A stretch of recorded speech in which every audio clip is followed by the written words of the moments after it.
Teraz jest taki wyjątkowo, powiedziałabym, pracowity okres dla szkół językowych i lektorów. Nowi słuchacze, nowe kursy, to sporo pracy i sporo czasu poświęconego testowaniu. Rozwiązaniem, które może Państwu znacznie pomóc, to test placement Pearsona. Test placement jest to w pełni zautomatyzowany test oparty na platformie My English Lab, dzięki czemu lektor po przeprowadzeniu, po rozdaniu kodów do testu potrafi zobaczyć wyniki indywidualne słuchaczy z podziałem na umiejętności oraz spojrzeć też całościowo na wszystkie osoby, które podeszły do testu placement.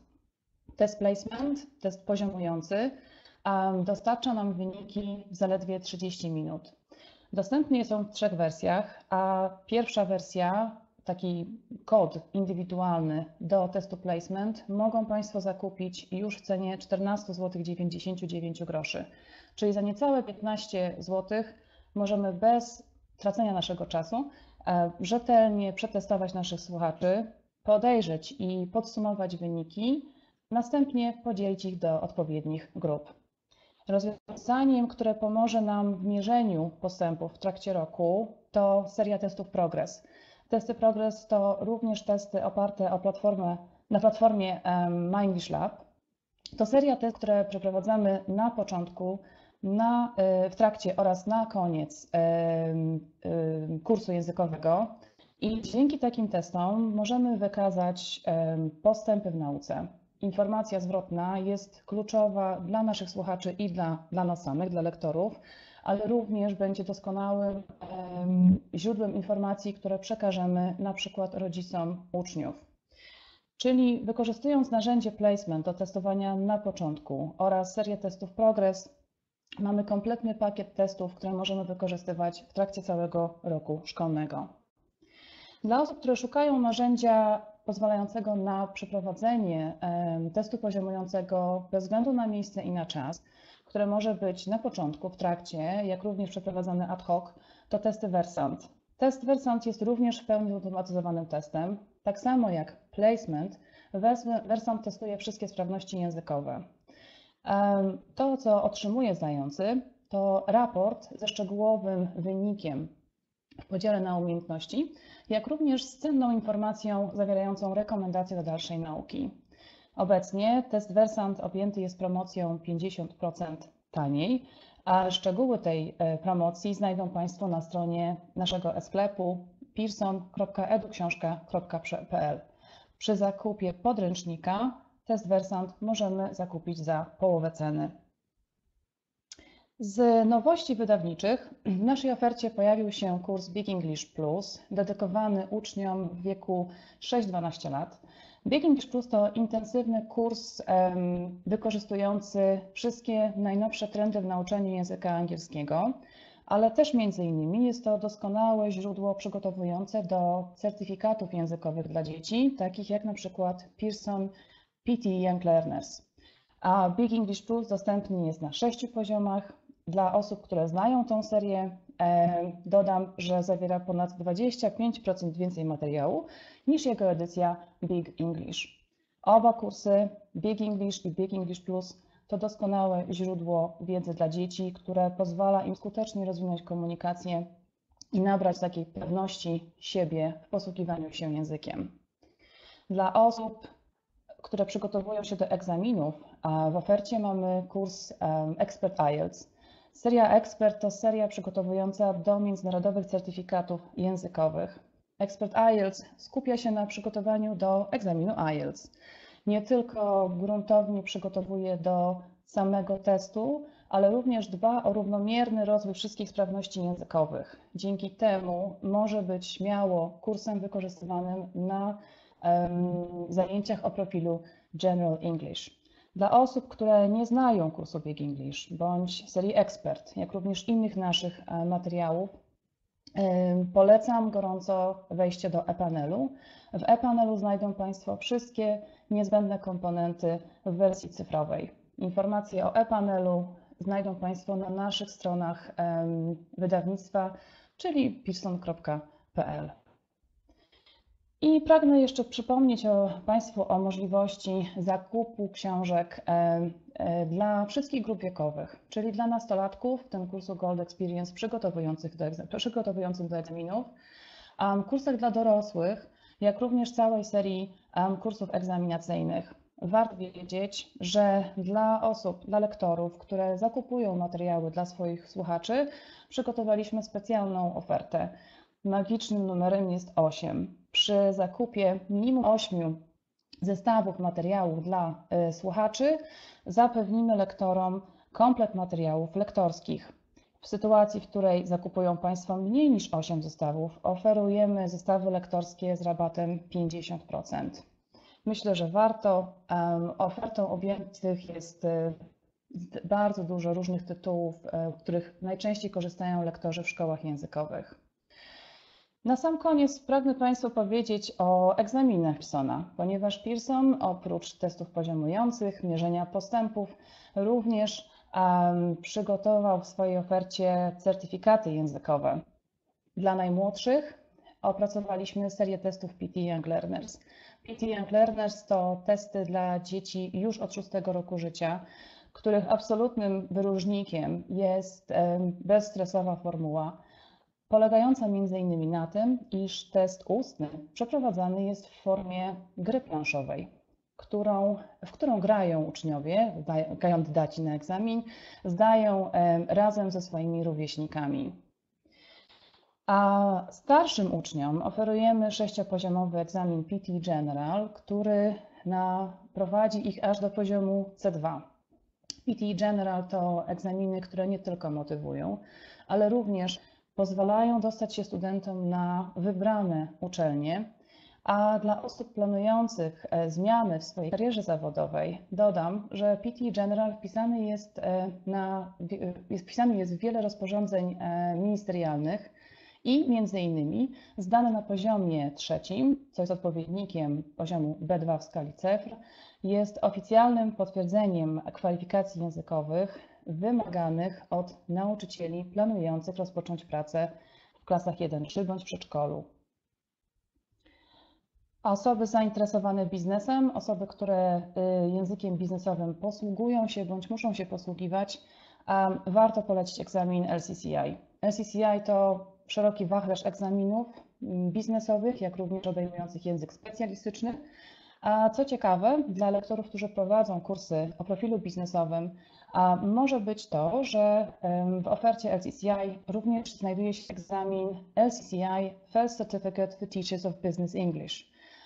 Jest to egzamin oficjalnie potwierdzający profesjonalne przygotowanie do tworzenia i prowadzenia kursów o profilu biznesowym.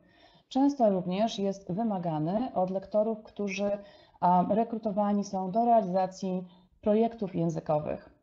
Wszystkie te informacje znajdą Państwo na naszej stronie, czyli pearson.pl. And now I will switch to English. So thank you very much for your attention.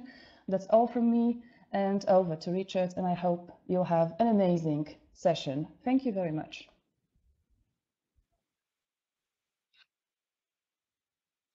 Hello, good morning to you. I'm Richard Cowen. I'm pleased that you're here to join me. First of all, can you all hear me?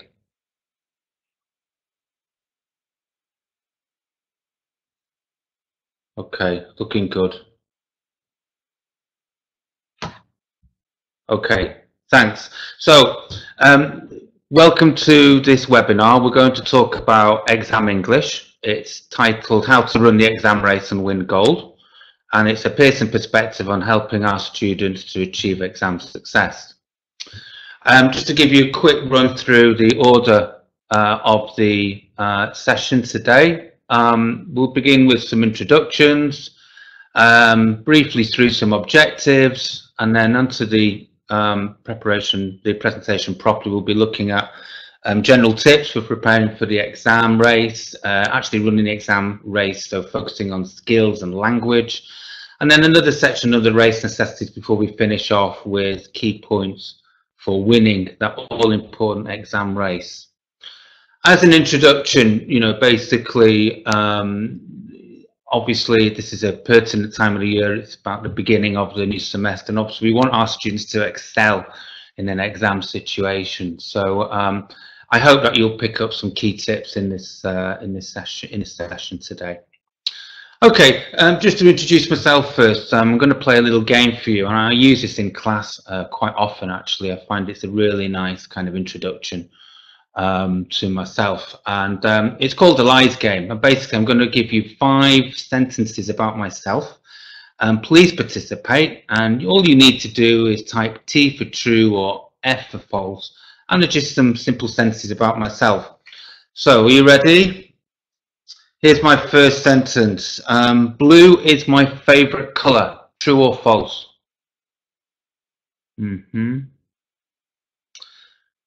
I think there's more truths there than falses coming through. The actual answer is false. Blue isn't my favorite color. I know I've got a blue shirt on today, but actually my favorite color is red, for reasons which might become a little bit clearer later on. Statement number 2, fish is my favorite food. What do you think about that one? Okay, good. This sentence statement is actually true. I love fish. I spend quite a bit of time in Cowen on the northern coast, and this is a place where I really like to get my fish. Fish for breakfast, fish for lunch, fish for dinner. Okay, on to number 3. It's an interesting one, this one. I used to work for Manchester United. True or false?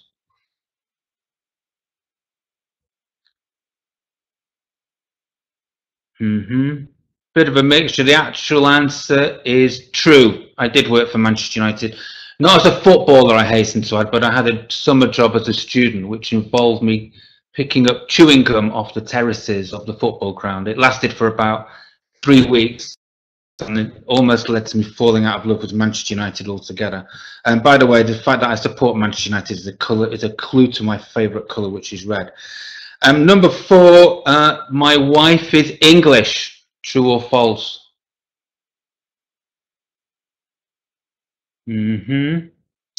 Actually, the answer here, false. My wife is Polish. And funnily enough, I actually met her in an exam class. She was a student of mine.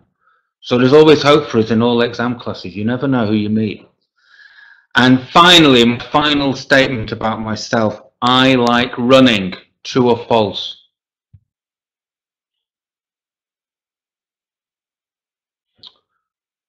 Okay, the answer to this question is actually true. I do like running, and that kind of inspired me to for the title of this session, because when we do an exam, it's almost like we're participating in a race. Okay, next slide you're going to look at is just some quick objectives. So by the end of the webinar, basically, I'm hoping that you'll have a raised awareness of some exam techniques, and you'll have picked up some tips as well. How to teach more exam classes more effectively and confidently.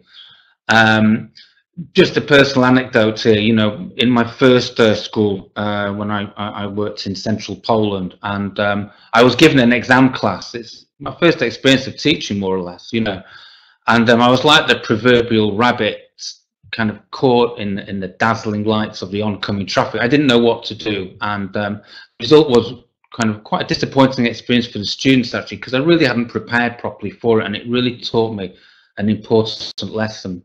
So to begin with, here are some general tips we might say at the start of the race. How can we help ourselves before the course begins? Does anybody have any ideas about that at all? Would you like to kind of contribute 1 or 2 things you typically do before you begin an exam course?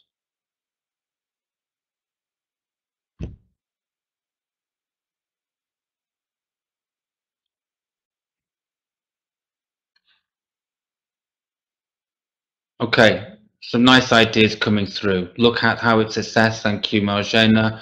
Study the requirements. Great, Gruzina. Yeah, get to know what the tasks are about. Yes, these are all good ways of kind of finding out something about the exam course before we begin. You'll see here in front of you there are a few things which I've jotted down here. Preparing yourself is obviously important. Do your research. Look at the background. There's so much available now on the internet, so do find out, go to the actual exam body itself and find out as much as you can about the exam. The next thing is familiarization, which it's not enough just to talk the walk. You need to walk the talk as well. So do the exam tasks or do some of the tasks for yourself. Then you kind of get the student's perspective, the student's insight into it. You know, I think that's really important. And then next, variety. Be prepared to do a variety of things in lessons. Keep the students kind of on their toes. You know, maybe vary your lesson plans. Don't always have the same kind of predictable kind of way to kind of teach the lesson. Look at different ways in which you can kind of keep that kind of variety going. You know, have a mixture of skills and systems work, you know, language work in the classroom.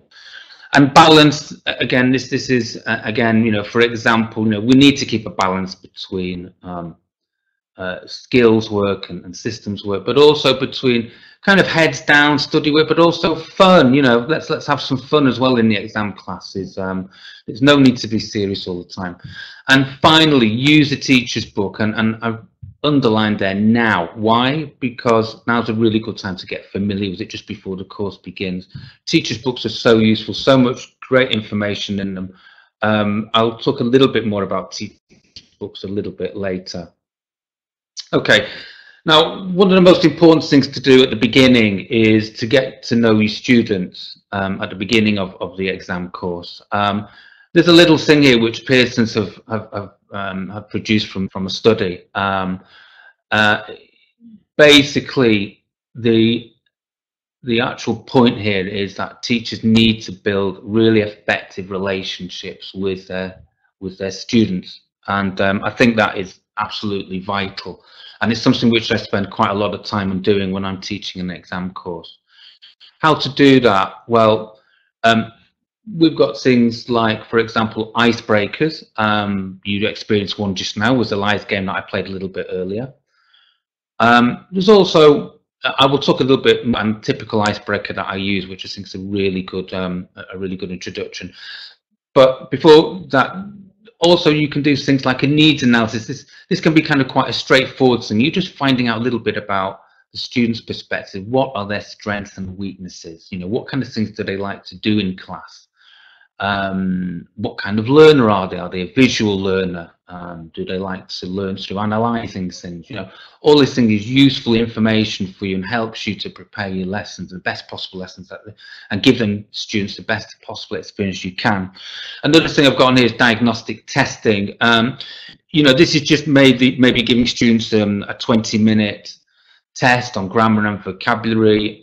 It's a very useful barometer for you to see where they are. You can see if there's any kind of common grammar areas or vocabulary areas which the students have problems with. But don't make it a long, drawn-out thing. You know, if you do it for too long, I think it can be a little bit negative because, you know, it's a little bit serious. But do some. And all this is really about getting to know about the capabilities of your students.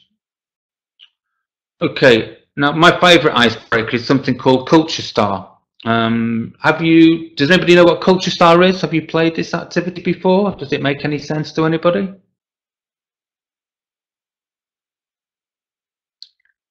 Yeah, a few notes coming through. Okay, I'll explain it to you. Culture Star is it's very, very simple to set up. You just need an A4 piece of paper, but do it in kind of landscape mode. And in the middle of the paper, you leave a space for the student to write their name. And then on the outside of that space, you draw or use your computer to draw 10 bubbles. Okay, and in the bubbles, the students will write some information about themselves. Okay, encourage the students to keep the information as cryptic as possible, not too direct, as it builds up more curiosity. When the students have finished, you then pair them up with somebody who then maybe not so familiar with. You know, it's always best if they get to know somebody new, and then they swap over their culture star. So as they're actually working with somebody else's culture star, and they use this piece of paper to ask their partner questions, you know, so what does this mean? You've written, I prefer blue to red here. What does that mean? Or, you know, they try to guess what the information might mean. It's a really nice way of students getting to know each other. And obviously they continue this exchange. And then when they've finished, don't stop the activity, because now the students should keep the culture star, which of their partner's culture star, and now they go to another partner and they share the information they found out about the original student.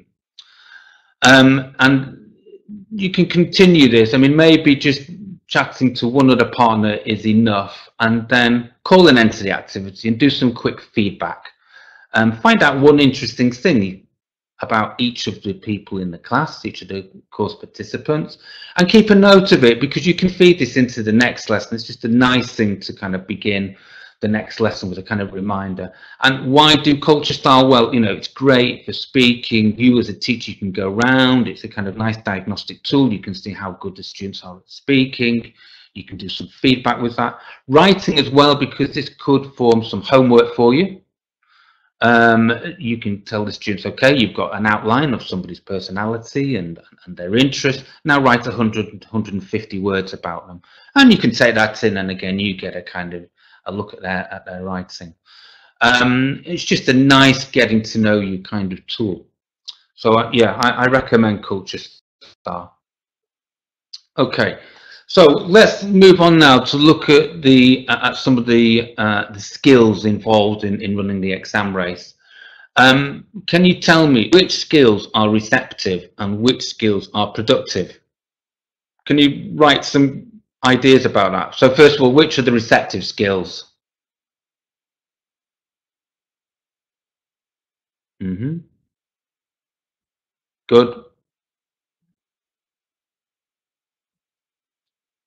Good. Yeah. Yeah. Okay. So receptive skills are reading and listening. Productive skills are what the students are producing. This is obviously speaking and writing.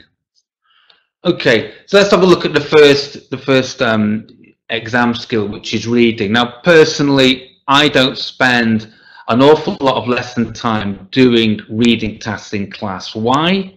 Well, I think because it's easy for students to do reading tasks at home. That's not to say I don't do any reading in class. I do. It's important that, you know, students are timed, especially as they're getting nearer the exam, that they have the kind of exam kind of experience of having very limited amount of time to do the reading task. So that's important. Actually, in my classes, I tend to spend more time on focusing on useful reading sub-skills, such as understanding reading for gist, reading for specific information, reading for detail. And this is really essential for exam success, not just for reading skills, but also in the exam overall, you know, because students have to read things, for example, in the writing task, they have to read the question, part 1 or part 2 question, whatever kind of writing exam it is. They need to read that very, very carefully. So it is important. My next point here, should the dog wag the tail or the tail wag the dog? Well, this is more to do with ownership. So what I mean by this is that it's important to kind of build students' confidence up, so as they're using these sub-skills, feel in control of the reading they're doing. It's very, very easy in an exam situation when nerves kick in that they lose kind of control and they start to panic. But you know, you can give them really useful kind of strategies to control themselves by really getting them to understand reading for gist. The difficult task is this Pearson activity. You can see in the visual there, the science of coffee. It's a really nice kind of gist opening and a nice kind of question. And you can see there's 1, 2, 3 for students to choose from. And also, you know, and this will be repeated, you know, do develop knowledge of test strategies and task analysis. You know, there's plenty of pages in these course books in which you can spend some time with that.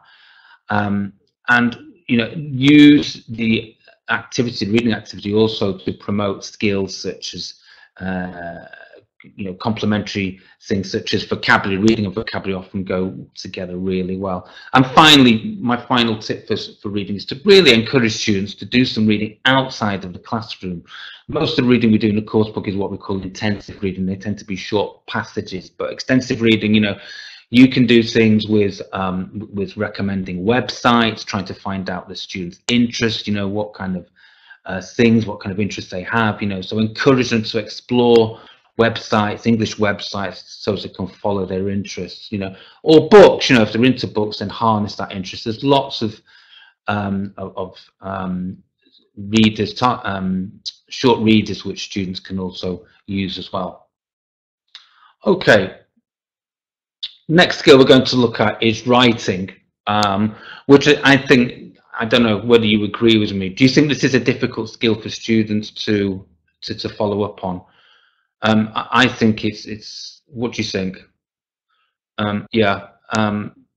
Personally, I think this is a really difficult skill for students to acquire, especially to do well. So, what I recommend here is do integrated skills work. Give the students plenty of context for any writing you want them to do.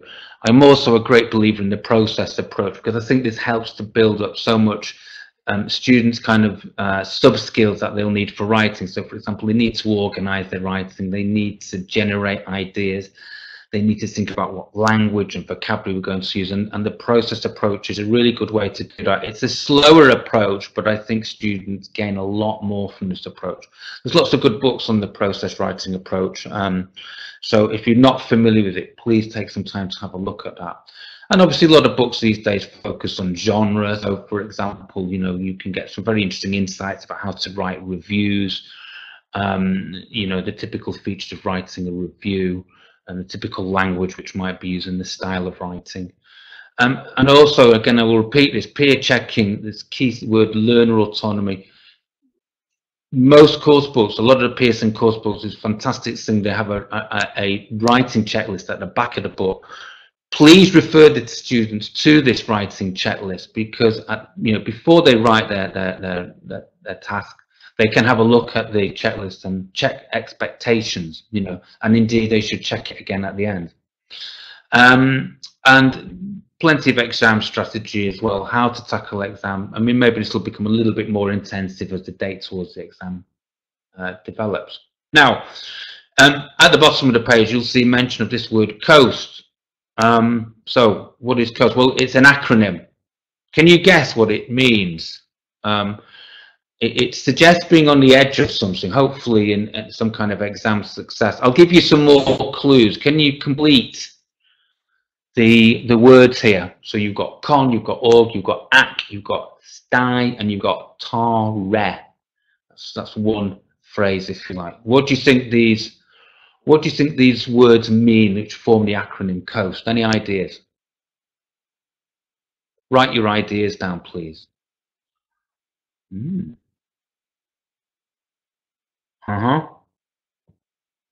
Good, good.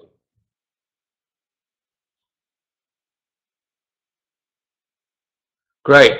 Yeah, most of you are getting there. So con is for content, org is for organization, ac is for accuracy. It's actually another word which I use in this acronym as well, accuracy and fluency. Sorry, not accuracy and fluency, accuracy and range. Range is the word I was looking for. And sty for style, and tar re. I'm just looking to see whether anybody's got that. It is target, and it's actually target reader. Okay, so as long as if students remember COAST, they're well on the way to writing a really good piece of work. You know, it's guaranteeing exam success. So I always teach this kind of quite early on the course. Get your students to remember COAST. Okay, let's move on now to discuss listening.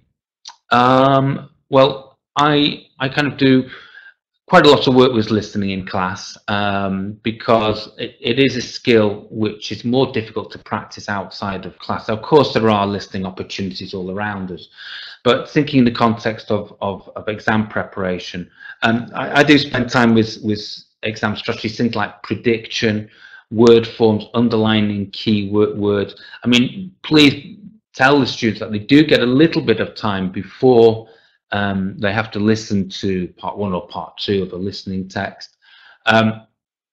They should use that time as productively as they can, you know, predicting what the content might be, thinking about the word forms to fill in, you know, the kind of rubric you get where the text has been gapped, what kind of word forms might fill that gap, and underlining key words, especially in multiple choice.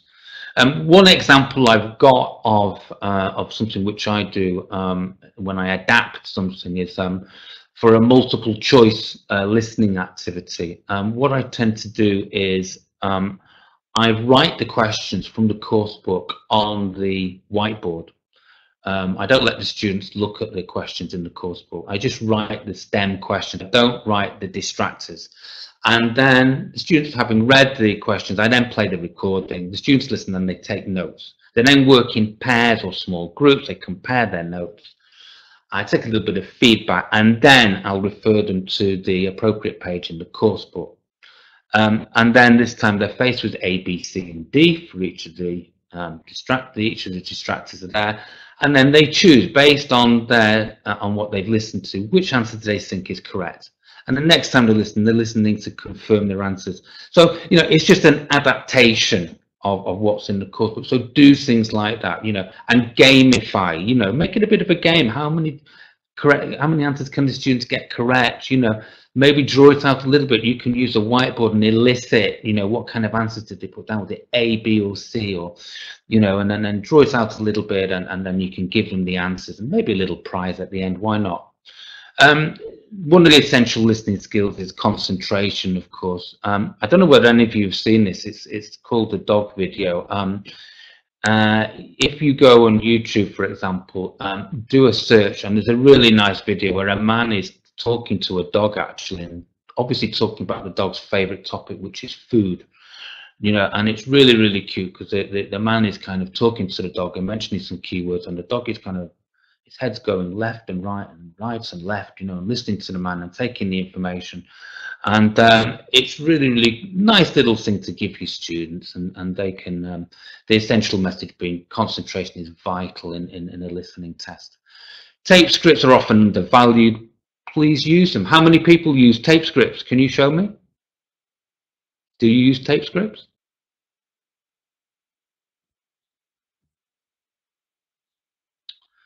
Yeah, that's encouraging. That's great. Yeah, tape scripts are really, really useful. Students can use these during peer when they check their answers. That they can contain a lot of useful information, not only the answers, but also they lead to student autonomy. You're giving them more control over the learning, and they can discuss their answers. They can say why they chose A and not B, and maybe their partner choose B, and they can have a nice little dialogue about that. It's good for them to discuss it. Okay, moving on to speaking.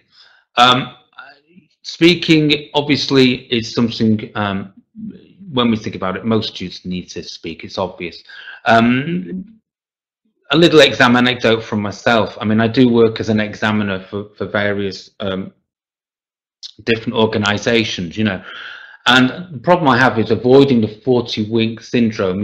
This is, in other words, how do I avoid falling asleep in the middle of the exam, listening to students? Because you start up enthusiastically, but round about lunchtime, you sat back in your chair and you're feeling a little bit tired, you've had enough. But there is a danger then, of course, that you lose interest and you're not really paying attention. So one thing you can really encourage students to do is to add interest to their speaking. So encourage them to come out, not repeating things like expressions like in my opinion, maybe things like my take on this, as far as I'm concerned, giving this kind of variety keeps examiners awake, and they prick up their ears and say, oh yeah, some nice language there, and that really can make a difference. So give that language to the students and make them practice it. Similarly important is functional language. Again, very important. Feed this in because it helps to structure students' output. If you look at the Pearson picture at the bottom of the page, you can see there's a bit of an example there of some functional language. So they both show in the one on the left, whereas in the one on the, all this language is very, very useful. So give students this kind of functional language. And in the exam, they often have to hypothesize those things. It might be, it could be, give them this language. They really need it. And, make sure that there's an effective link between any classroom activities you do and try and relate it to the needs of the exam. Signal it to the students about why you're doing this speaking activity. Also, again, handing over control. Don't feel like you've got to do everything. You can give students a practice test book. You know, you'll often find a rubric in there, which an interlocutor would typically use to interview candidates, and the students can do it themselves. You can go round, and it leaves you more time to kind of assess the student performance. And again, you know, do integrate skills. I mean, obviously vocabulary goes very well with speaking. In the activity advertised on this page here, you can see some animals are obviously the topic here. So, you know, I know that on this page, there is some very nice language with connected with animals. Okay, so can anybody recognize what this word is? This is a vital exam skill. Can you see what the word is? It begins with P, something R, something PHR. Would you like to contribute your ideas? Yes, you've got it. I can see you're all great English teachers. Yeah, brilliant. Okay, paraphrasing.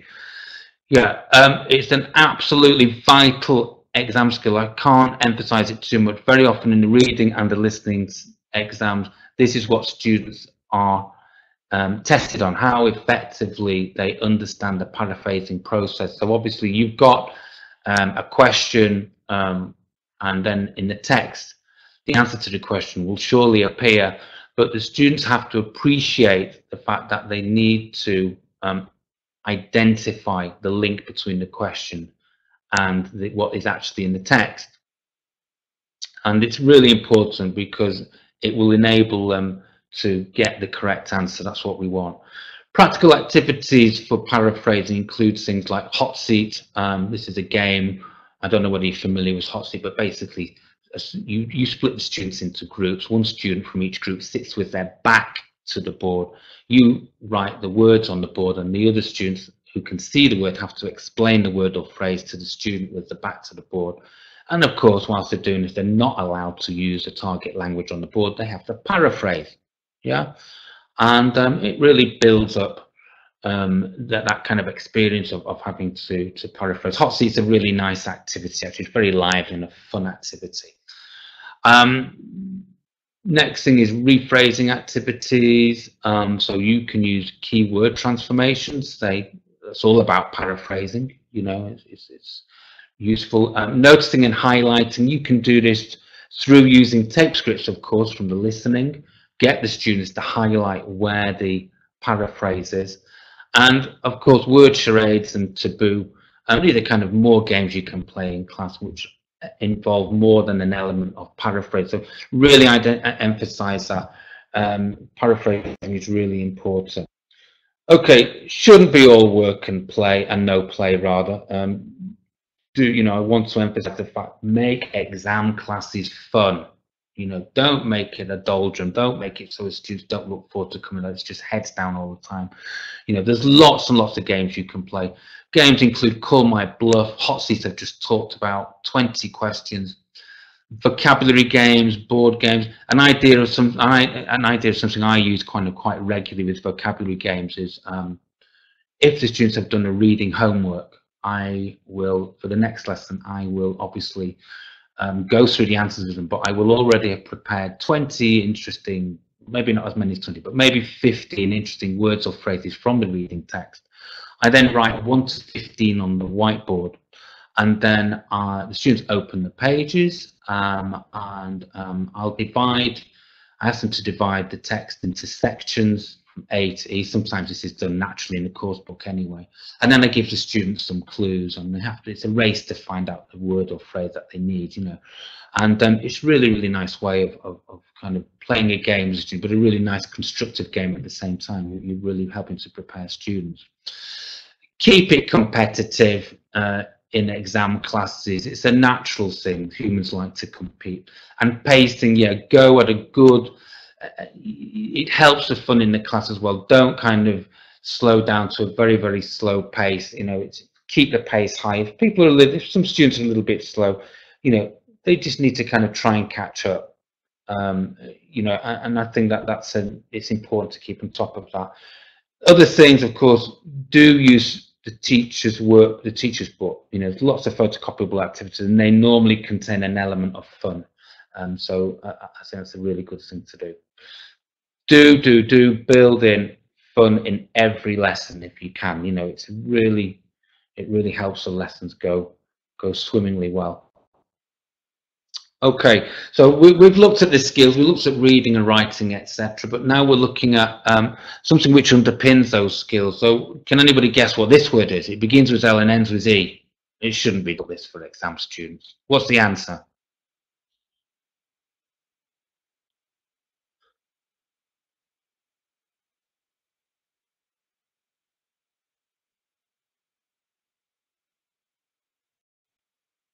Yeah, yeah, you got it. It's language. Yeah. So again, thinking about grammar to begin with, just as a matter of interest, how important is grammar teaching to you? Do you do a lot of grammar teaching in class? Simple yes or no. How much grammar teaching do you do? Hmm. Yeah, most people yes, but one or two no's. Okay. Personally, obviously, there has to be some time for teaching grammar. It is important. Grammar is one of those things which, again, has come back into fashion. Again, there was a research done to show that grammar teaching is actually quite useful. But when it comes to exam classes, what I tend to do is I'll introduce the grammar point, and maybe I'll spend 10 minutes, 15 minutes maximum, just kind of reviewing the grammar point under discussion. But then I will set the review pages for homework. There's an example from the Pearson expert series here. You know, here's a review of Futurum. So I'll typically set this for homework. And then in the lesson which follows, I'll do some kind of, obviously, check through the answers, discuss what areas are causing problem, and then include an activity which will be a communicative activity using that grammar point. And you know, be prepared also maybe just to give students extra support. It might be extra materials you need to give them just to kind of help with that grammar point. Obviously, you do need to focus on use of English tests in the exam. These are things like the open close or the multiple choice close. You need to kind of make sure you're familiar with those and build up students' knowledge of key grammar families. It doesn't do them any harm to learn the names of word families, such as, you know, they should have a bit of a knowledge of auxiliary verbs, of modal verbs, conditional types, articles, you know, and it helps them to keep these different phrases, these important grammar points in organized, you know, because sometimes in the exam, of course, they will need to use it in the open close kind of activity, for example. Okay, let's move on to have a look at vocabulary now. Vocabulary is obviously absolutely massive. The higher the exam, the more important vocabulary becomes. So students need to know as much vocabulary as possible, but obviously they also need to differentiate between words which are necessary and those which aren't so necessary. So as a teacher, you know, you have some roles to play there. I always encourage a kind of lexical cycle when it comes to vocabulary. So introduce a lexical set, practice that lexical set, and then, you know, review it, test it, but make this a regular cycle, you know, and do you get students to buy or to use vocabulary notebooks. It's absolutely vital. And kind of come back to the vocabulary on a regular basis. You know, research does show that it takes students maybe 3 or 4 times to be exposed to new vocabulary before they actually learn it. Most course books also contain word lists. You know, exploit this, make use of it. You can get students to learn certain sections. They can teach each other words. You can play charades with some of these words, but do make use of it. And do develop knowledge, systematic knowledge of lexics, so through word formation, use of collocations. You can see on the right hand side there's a nice Pearson activity here: collocations, adjectives, and nouns. Collocations are a vital part of kind of learning a language. Affixes, or the prefixes and suffixes and typical word families. And practice via games, crossword puzzles, playing hot seat, as we've already talked about, and quizzes. All those are very, very useful vocabulary kind of games. Okay, so moving on to another section now. What else to consider when preparing for the exam race? Well, just have a look at this little quotation here. If we're truly effective teachers, then we're creating autonomous, independent, and self-directed learners. Any ideas what I'm talking about here? 2 words. Any suggestions?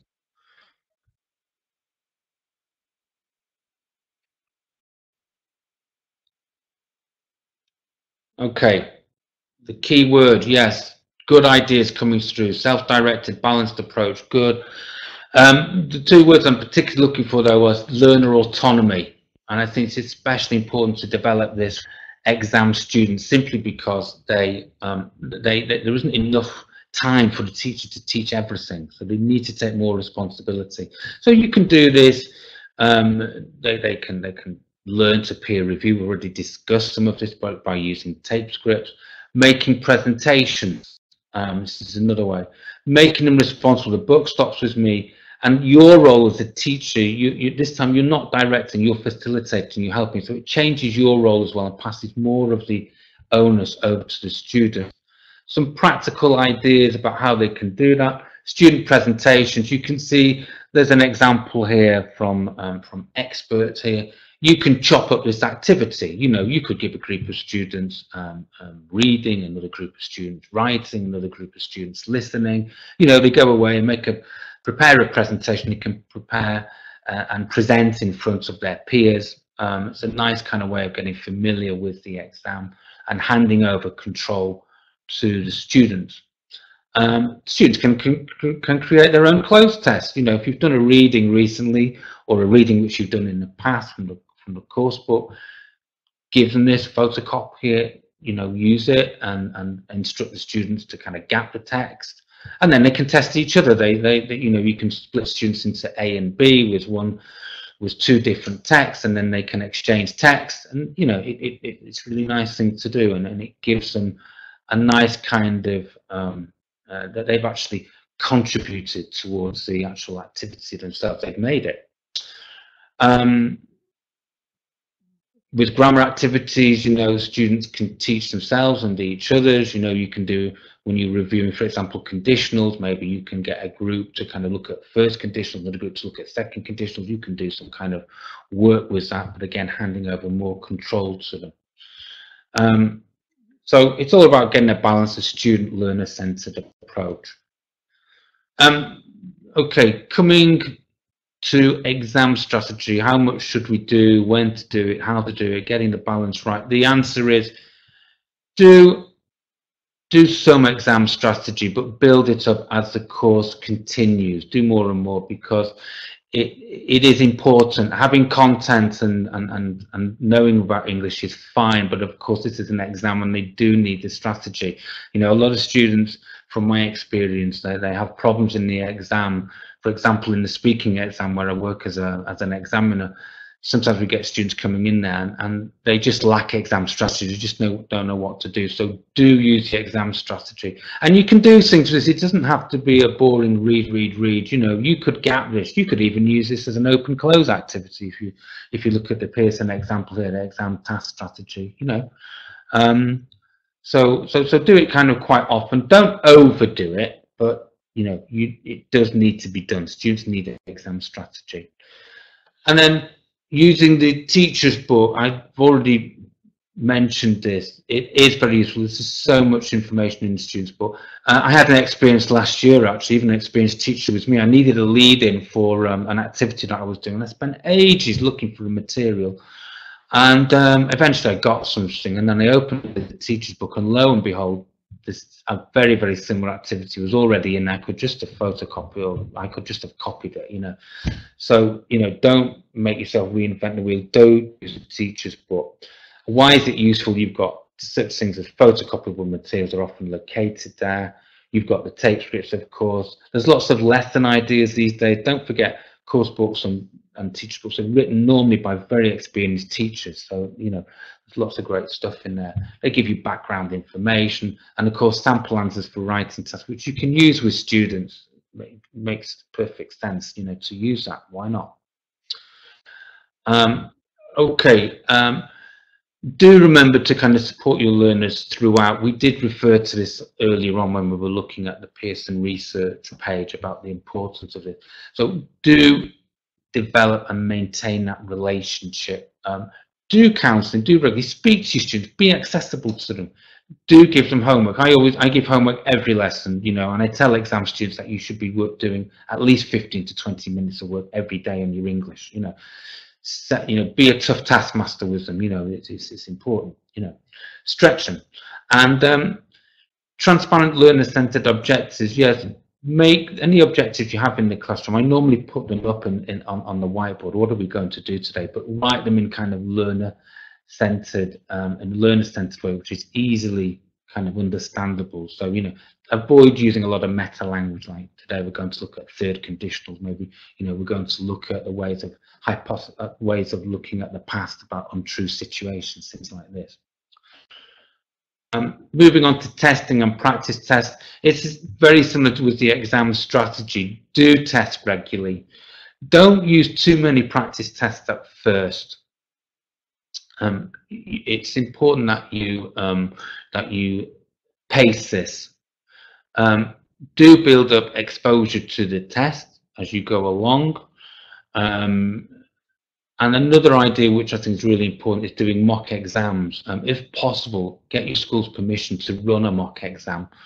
We normally focus on maybe things like reading and use of English, which can easily be done, and writing, of course. Speaking, you know, you can probably arrange with a colleague maybe to swap a class and you can do a speaking test with your students, something like this.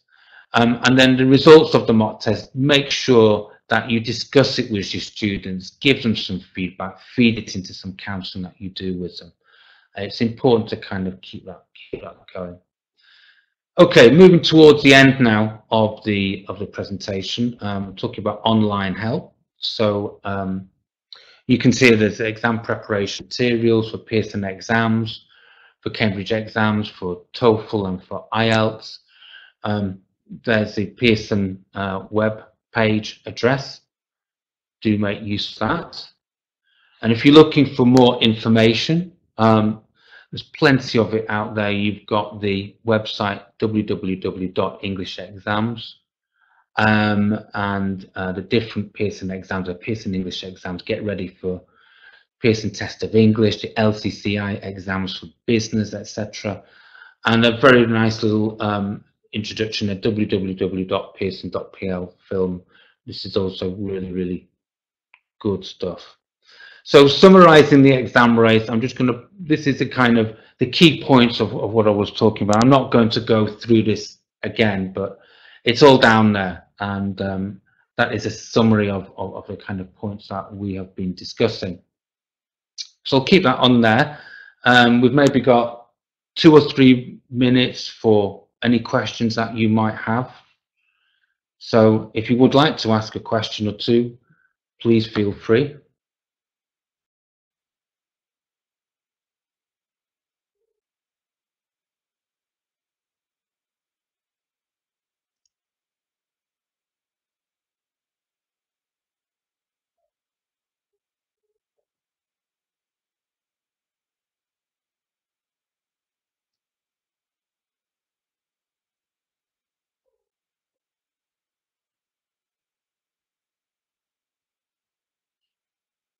Okay.